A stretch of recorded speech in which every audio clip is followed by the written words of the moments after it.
And I'll tell you, at those meetings people ask, what about the pound? What about the European Union? What about the head of state? What are we going to invest in first? Brothers and sisters, we've got to say loud and clear here. Those questions are important, but they're also irrelevant. They're irrelevant unless we first of all vote for independence. The way I would ask you to think about it, brothers and sisters, is we've got a big book in front of us, and it's the book of Scotland's future. And the pages are blank. They're blank right now. The only way we can open that book and begin to write Scotland's future is by first of all voting for independence. Because if we don't vote for independence, then that book of Scotland's future won't be written by any of you. It'll be written by the southeast of England and the Westminster cretins. That's a reality. We have to say to ourselves, brothers and sisters, are we really going to stand by and be the first country in history that was offered its freedom but didn't take it? Are we really going to stand by and be a country that instead of having to pick up a stone or pick up a gun, only has to pick up a wee pencil to get our freedom, and we're going to reject it? Brothers and sisters, you know, we stand on the edge of a massive, massive historical breakthrough here. This wee country of ours is proud enough, is wise enough, is smart enough, is courageous enough, and is certainly rich enough to stand on our own 2 feet and be an independent nation.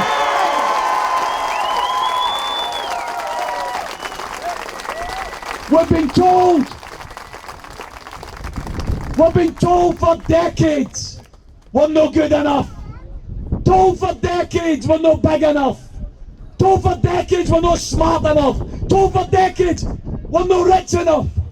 I took part in a wee show recently, this week, and I was on with Michael Reinvented Portillo, the right-wing buffoon who used to be the Defence Secretary, a right-wing Thatcherite who now doesn't know what it means to put his hand in his pocket because the BBC pays for everything to send them across the whole of England, Wales and Scotland on railways paid for by you. And Michael Portillo said in response to my argument for independence, what Mr. Sheridan has to understand, you know, is once they go independent, they'll lose all the subsidies from England. Seriously, to think that guys who are supposed to be well educated can still utter such bloody nonsense. We have to make the point time and time and time again, brothers and sisters.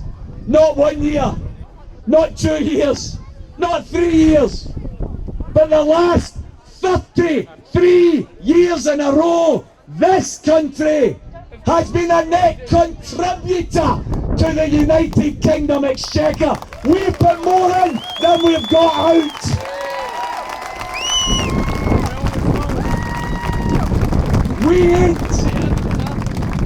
We ain't no subsidy junkie. We are actually contributors that have kept the United Kingdom standing.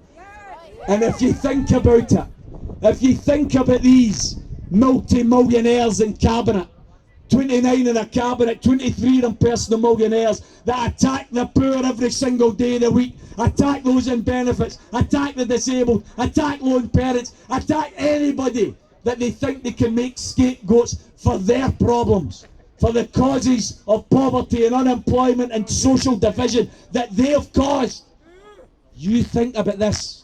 See if we were a drain on the United Kingdom, do you think they'd want to keep us?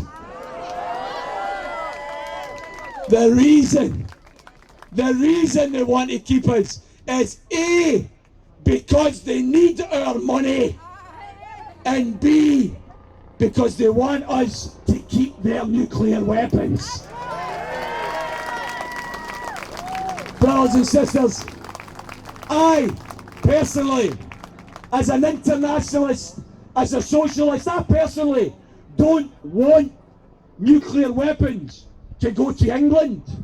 I want nuclear weapons to be decommissioned completely. That's what I want. But in the interim period of the next few years that it may take to decommission those weapons, I want them out of Scotland. And if they're looking for somewhere to store them pending decommissioning, let's get them down to the Houses of Parliament in the River Thames.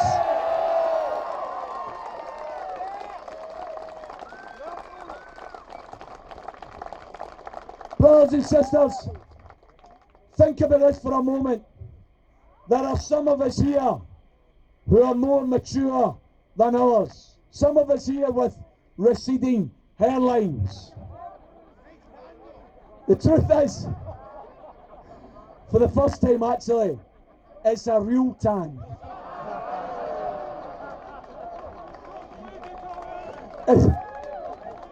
I don't know what hot sunbeds would do if I stopped using them. I think they'd go into liquidation. Brothers and sisters, the reason I ask you to think about that is because we know in our hearts that the real winners from independence won't be the 50 pluses.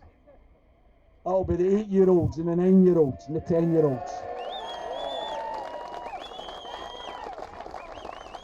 It'll be young kids like this young lady down the front here.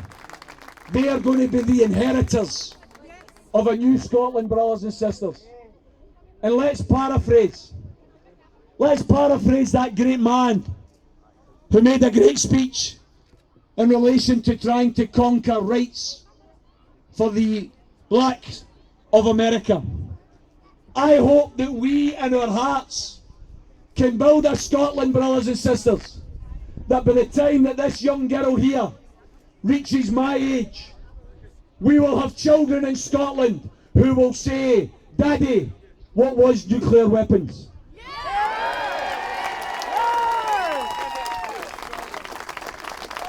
They'll say, Daddy, what was racism?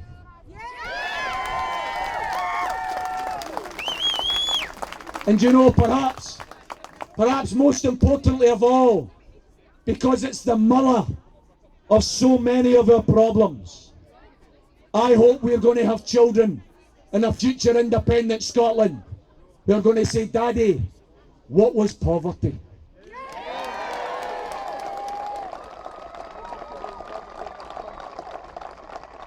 Remember the words of the immortal Nelson Mandela, brothers and sisters. Poverty is man-made. Poverty can be unmade. He also said, brothers and sisters, may your life's choices be guided by hope, not by fear. Brothers and sisters, my final words to you are this. To use the song of Labi Siffre to keep us going in this last 6 weeks. It's neck and neck. We can win this.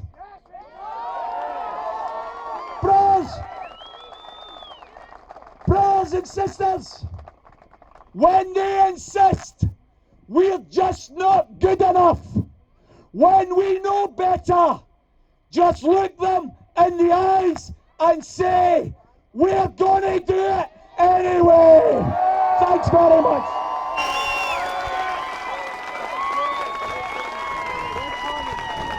Ladies and gentlemen, Tommy Sheridan.